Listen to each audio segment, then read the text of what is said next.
the cat lady. It is a cultural meme like no other. The idea of the cat lady, the idea that you get certain women that are very, very often women that are a bit crazy, that are very, very strongly attached to their cats and are obsessed with cats. You have it in The Simpsons, the cat lady throwing her cats all over the place and all this kind of thing. And she used to be an excellent lawyer and she was doing really well, and then she turned into a cat lady. And I think I might have done a video on this some years ago, a very brief one, but I want to do another one because there's more and more and more evidence that has come to light about the nature of the cat lady. The idea that the cat lady is a real thing. The idea that there really is evidence that cats essentially send women mad. The idea of the witch and the antisocial mentally ill woman, the witch, and of course her familiar is a cat. And so that's what I want to look at today. I want to look at the evidence of the cat lady, the reality of the cat lady, and the evidence that it is mediated by toxoplasmosis. So that's it. So before I do that, though, could you please do me a favour? Could you please subscribe? Could you subscribe here on YouTube and hit the like button and hit the bell and all that stuff? And also subscribe on my Substack. That's jollyheretic.com, where I put in-person interviews, vlogs, the most base stuff I can't put on YouTube. Anyway, if you like what I do, you can support me for the cost of a pint of beer a month. Okay, back to the video. So, cat ladies. Let us go through the research, and most of this is quite recent research now, on whether or not this is a real thing. First of all, according to the paper Global Impact of Parasitic Infections and the Importance of Parasite Control, 1/2 of cats worldwide have toxoplasmosis. They carry toxoplasmosis, which, once it gets into the brain, can impact your behaviour. And I don't know if any of you saw the most recent episode of South Park. And Satan is pregnant with Donald Trump's devil child, the butt baby, and Trump realises that it's going to interfere with having fun, to be a father again, and so he tries to use cat litter to induce an abortion in Satan because of toxoplasmosis. So that's the first thing then. We do know this is very widespread. 1/2 of cats worldwide carry toxoplasmosis bacteria. Right. Secondly, according to common parasite linked to personality changes, these are academic papers, you can Google the title, 22.5% of Americans who are over the age of 12 carry toxoplasmosis.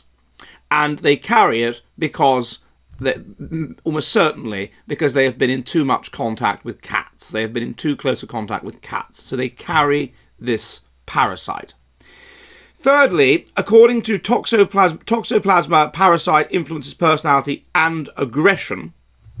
If you have this parasite, it increases aggression, it increases impulsivity, it increases sexual risk-taking, and to some extent it increases group formation. Now, what's going on here? Well, all of these behaviours are mediated by dopamine. And dopamine makes you behave in certain very, very specific ways. It basically makes you like a teenager. It makes you like a teenager. So what are teenagers like? Well, teenagers go through a phase of being relatively high in aggression, relatively high in impulsivity, relatively sexually promiscuous, all of that sort of thing. But also they have a desire to engage in group rather than individual bonding. Individual bonding, oxytocin, love chemical, that sort of thing. Dopamine militates in favour of group bonding, of finding other little subgroups, of rebelliousness against society and being anti-authoritarian and all of that sort of thing. Yep, like teenagers are. But also of a kind of group-level bonding, which is one of the reasons why teenagers will divide themselves into gangs and hang around in gangs. This is group-level bonding, and it's mediated by dopamine. And this is what toxoplasmosis does. It elevates the degree to which there is dopamine in the brain. So, and also, of course, it needs you like cats. So that's the next thing it does. Then there is a very interesting paper called Pets and Politics. This showed that in America, controlling for other factors, people that have cats are more likely to vote Democrat and were indeed more likely in the most recent presidential election to vote for Kamala Harris. and are more likely to support other left-wing things like abortion. Now, why would that be? Well, what is the nature of the left, or indeed the nature of the far left? What do we know is associated with being left-wing, at least in Western samples? And the answer is that they are low in conscientiousness, they are low in agreeableness, they are high in mental instability. This predicts being left-wing. Such traits, therefore, also involve being anti-conservative, being resentful about being individually oriented, being in favour of equality and harm avoidance, the individually oriented values, because if you're in favour of equality, you get more. If you're in favour of harm avoidance, you don't get harmed as much. That's left-wing. And also identifying with supposedly disempowered outgroups as a means of virtue signalling your way to power, and also of anti-hierarchical aggression. So anything that you associate with power and you associate with hierarchy, you will oppose it. So therefore you will be anti-traditional. So therefore you will not like the Republican Party, and you will not like abortion, because abortion will be seen as evidence of patriarchy and male power and tradition and that sort of thing. And so that would be consistent with the teenage behaviour patterns where you rebel against whatever power you perceive there to be, and everything's just so unfair, and the general teenager way of thinking and doing things. That's what you should see elevated in people with toxoplasmosis, and this is what we see in cat owners. Basically elevated teenage type thinking. According to another paper called Pet Attachment and Owner Personality, strong attachment to your pet was predicted by being conscientious and being neurotic. So those are the female traits, by the way. Women compared to men are higher in neuroticism, and women compared to men are higher in conscientiousness. And indeed, it was found that females were particularly strongly attached to their pets, including if they were cats. And normally what was found in the rest of the sample is that attachment to your pet was predicted by having a dog, which makes sense because dogs are kind of like mini humans, aren't they? I mean, dogs are kind of like us, but with tails, whereas cats just stare at you with this expressionless, semi-hateful face. I mean, they're not like dogs, they're not like people. So that makes sense. But the women, no, they are attached to their cats. And this is, again, what this would predict. Another paper, the relation of Toxoplasma infection and sexual attraction to fear, danger, pain, and submission. So basically being a masochist. And what was found is that, women that have cats are elevated in being attracted to these kinds of things. So, and it was also noted that they were less sexually sort of in some ways they were less sexual. They had sort of less sex than other people, but in other ways it seems that they're high dopamine. So dopamine, if you're high in dopamine, we've just explained what that does. It makes you impulsive, it makes you all these kinds of things. Would explain changes in the nature of their sexual attraction. And a lot of this basically makes them into fast life history strategists. And a lot of this makes sense because if you're in an unstable ecology, live fast, die young, you could be killed at any second, it's a dangerous kind of place, you will only know that the high status male that you want to pass on your genes via is high status, essentially, if he can dominate you. And so it would make sense that you would be attracted to a dominant person who would induce in you danger and fear and pain and submission, because the fact that he was able to do this to you would mark the way in which actually he had the best genes for an unstable ecology. He was the toughest, the strongest, the most psychopathic, basically. The kind of person whose genes get passed on in that ecology. So you can see how that would happen. And dopamine is something that makes you live in a world of danger, like the teenager. It's so unfair. Whatever, you live in a world of danger. You live in a world and bond into groups accordingly. But you live in a world of danger and fear. So that makes sense. Then another paper, the Petit Machiavellian Prince.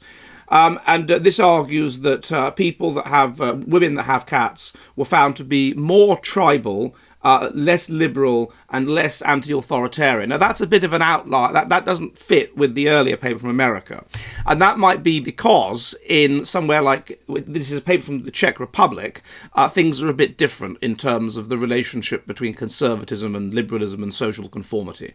That what you have in America is a liberal society, whereas perhaps to a greater extent you still have a more conservative society in the Czech Republic, and women tend to strongly socially conform and then uber social conform, and so very much signal their conformity via their behaviour, and that would make women that were socially anxious, that were high in neuroticism, that would militate against them being anti-authoritarian, and it would militate against them being liberal.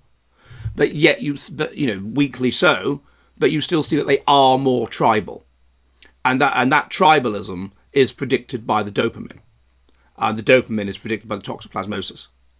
So again, this would seem to fit. And then there's there's various other papers. For example, toxoplasmosis and suicidal behaviour in intermediate phenotypes for suicidal behaviour, and this shows that women that have cats are basically more likely to be suicidal, and this is felt to be mediated by the toxoplasmosis and the effect on the brain. And these are all quite recent papers. So really, the evidence is there for the cat lady. The cat lady is a real thing.